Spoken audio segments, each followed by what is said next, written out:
देवी माता के लिए गंदे विचार मन में आते हैं, ऐसा फील होता है कि देवी माँ को मन के भाव पता चल जाएंगे, माता कुपित हो जाएगी, ऐसे विचार मन में आना घोर पाप है। ऐसा मन में आने लगता है, मन में अपराध बोध होने लगता है। यह चिंतन चलता है कि ये विचार मेरे अपने मन में आ रहे हैं, चूँकि मेरे मन में आ रहे हैं इसलिए सारे की सारी जिम्मेदारी मेरी ही है। डर लगता है माता जी रुष्ट ना हो, कुपित ना हो, आप उनके कोप भाजन के शिकार ना हो, इसलिए माफ़ी मांगना, ज़्यादा प्रार्थना करना, पूजा करना, ये सब करने लगते हो। आपका एक मन जानता है कि ये सारे विचार मन में गंदे से गंदे विचार अनर्गल है। मन के गंदे विचार, इनका नाम ऑब्सेशन है। इनसे डर लगता है और इनसे बचने के लिए विचार मन में आने के बाद देवी को मनाने के लिए पूजा पाठ, क्षमा याचना बार बार करते रहना, लंबे समय तक करते रहना कंपल्सन है, अनर्गल विचार हैं। ये विचार गंदे से गंदे भाव आपके मन के अपने नहीं हैं। ओसीडी रोग, उससे प्रभावित होकर ब्रेन, आपका अपना मस्तिष्क उस तरह के विचार उत्पन्न करने लगता है। ये सारे अनर्गल भाव, गंदे से गंदे भाव ओसीडी ब्रेन की देन है, ओसीडी मस्तिष्क के विचार हैं। ऐसे मनोभाव से, ऐसे ऑब्सेशन से बहुत डर लगता है। वह डर भी अनर्गल है। ऑब्सेशन के अनर्गल विचार, अनर्गल भाव के कोई भी दुष्परिणाम हो ही नहीं सकते। मन खूब डरता है कि इन अनर्गल विचारों की वजह से माता रानी कुपित हो जाएगी, आपको कोप के भाजन का शिकार होना पड़ेगा। यह डर अनर्गल हैं, जिनका हकीकत से दूर दूर का वास्ता नहीं है। जब ऑब्सेशन के विचार मन में पैदा होते हैं, उनके साथ बाय डिफ़ॉल्ट डर जुड़ा होता है। ऑब्सेशन के साथ डर बना ही रहता। चूँकि ऑब्सेशन मन में आए, गंदे विचार मन में आए, तो उनके साथ चूँकि डर जुड़ा हुआ है तो वो डर भी साथ लेके आए। तो जब जब ओसीडी ब्रेन ऑब्सेशन मन में पैदा करता है तो वह ऑब्सेशन अपने साथ डर को भी लेके आता है।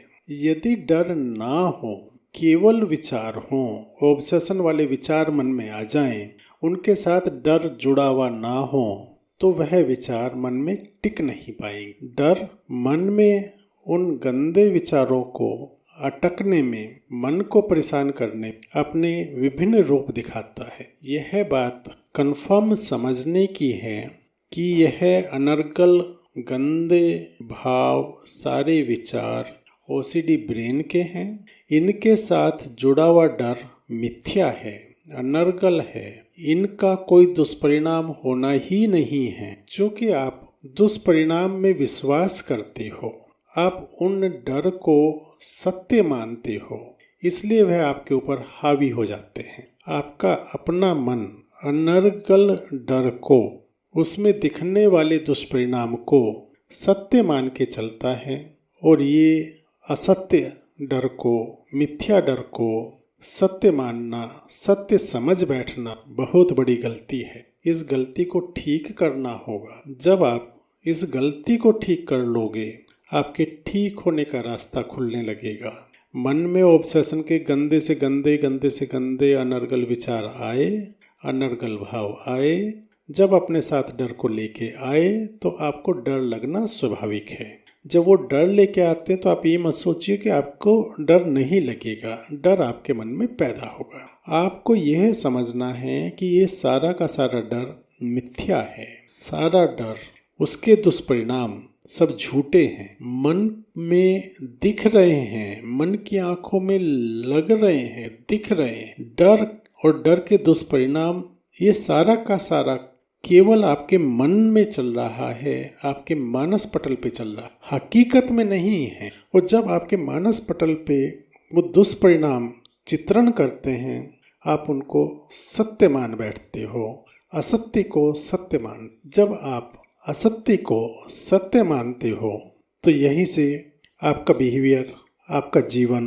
बिगड़ने लगता है। आप अत्यधिक क्षमा याचना करने लगते हो, दूर दूर भागने लगते हो, बचने का प्रयास कर बचने के प्रयास क्षमा याचना करने से आपको क्षणिक आराम मिलता है और उस क्षणिक आराम की वजह से आप कंपल्सन्स और अवॉइडेंस करते ही रहते। आपका चिंतन ये है कि आपके मन में वो अनर्गल गंदे भाव, गंदे विचार आए ही नहीं। आपके अनुसार वो समस्या है। मैं यदि ये आपको कहूँ कि गंदे विचार मन में आना अपने आप में उतनी बड़ी समस्या नहीं है, तो फिर क्या समझोगे? मान के चलो आपके मन में जो गंदे विचार आ रहे हैं देवी के लिए, सेम टू सेम गंदे विचार मैं अपने मन में सोचूं, बिल्कुल कार्बन कॉपी आपके मन में जो विचार आए, जो ऑब्सेशंस आए, जो भाव आपके मन में आए, डिटो कार्बन कॉपी मैं अपने मन में रखूं, मन में सोचूं, तो मेरे मन में वो विचार आएंगे।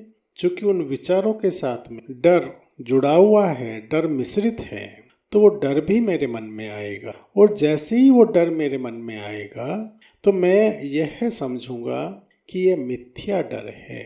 मेरा डर का मन, ऑब्सेशन का मन जितने भी डर दिखा रहा है, जितने भी दुष्परिणाम दिखा रहा है, सारे के सारे मिथ्या हैं। जब मैं यह सोचता रहूंगा कि ये सब मिथ्या है, इनसे कोई दुष्परिणाम होने वाले है ही नहीं, तो फिर मैं क्षमा याचना नहीं करूंगा।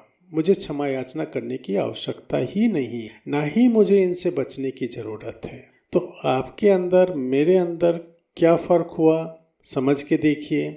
आपके मन में जो विचार वही मेरे मन में विचार, जो ऑब्सेशन आपके मन में, जो भाव आपके मन में, ठीक वही भाव मेरे मन में, वही कल्पनाएं, वही विचार मेरे मन में, वही डर, वही दुष्परिणाम मेरे मन में। तो आपके अंदर मेरे अंदर फिर क्या फर्क हो गया? आपने समझा उसको सच, तो आप क्षमा याचना के रास्ते पे चल निकले, और मैंने उनको माना मिथ्या, तो मुझे क्षमा याचना करने की कोई आवश्यकता नहीं। आपके मन में चूंकि आप क्षमा याचना के रास्ते पे चल निकलोगे तो आपका मन दुखी पे दुखी होता रहेगा, ओसीडी की चपेट में बना रहा। चूंकि मैंने उनको मिथ्या मान लिया, मिथ्या समझ लिया, मिथ्या को मिथ्या समझ, मिथ्या तो है ही, जो मिथ्या है मैंने उनको मिथ्या समझ लिया, मैं क्षमा याचना के रास्ते पे नहीं जा रहा हूँ। तो जैसे ही मेरा मन दूसरे काम में लग जाएगा या ऐसे भी बैठा रहूंगा, तो वो विचार, वो आपके भाव मेरे मन में टिक नहीं पाएंगे, अपने आप निकल जाएंगे बिना किसी प्रयास के। मुझे निकालने के लिए कोई प्रयास भी नहीं करना।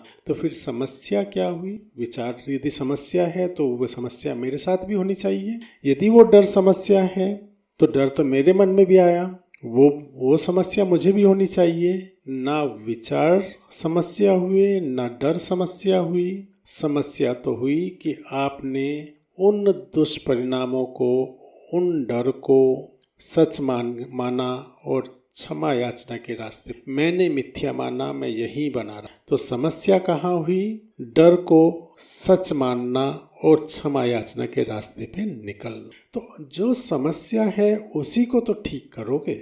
समस्या है मिथ्या डर को सच मानने की, इसको ठीक करना है। सच मान के क्षमा याचना के रास्ते पे बढ़ने की, इसको ठीक कर। जो समस्या है उसको ठीक करोगे तो ठीक हो जाओ। जो समस्या है नहीं उसको ठीक करने की कोशिश करोगे तो उसमें क्या ठीक करोगे? तो आपको उतना क्लेवर बनना है, उतना इंटेलिजेंट बनना है, उतना जागरूक होना है। अपनी गलत डर को सही मानने की जिम्मेदारी लेनी है कि आप गलत डर को सही मान रहे हो, जरूरत नहीं है। और क्षमा याचना के रास्ते पढ़ रहे हो, जब जो चीज़ गलत है, मिथ्या है, जिसके दुष्परिणाम होने ही नहीं है, तो क्यों क्षमा याचना का रास्ता? जरूरत नहीं। तो जब क्षमा याचना का रास्ता छोड़ लोगे, सच मानने का भ्रम तोड़ लोगे, तो इससे निकल आओगे। तो निकलने का प्रभावी तरीका है मिथ्या डर को मिथ्या मानना और क्षमा याचना के रास्ते को छोड़ देना। आपको सीखना होगा, जितना सीख लोगे उतने ठीक हो जाओगे। थोड़ा थोड़ा करके सीखना। मनोचिकित्सक से परामर्श करके दवाइयाँ खाते रहना, दवाइयों के साथ साथ सीखना। अब आप खुद ही सोच के देखो, आपके मन में वही अनर्गल भाव आए, आपके मन में डर आए और आपने सोच लिया मिथ्या, तो फिर डर कम हो जाएगा।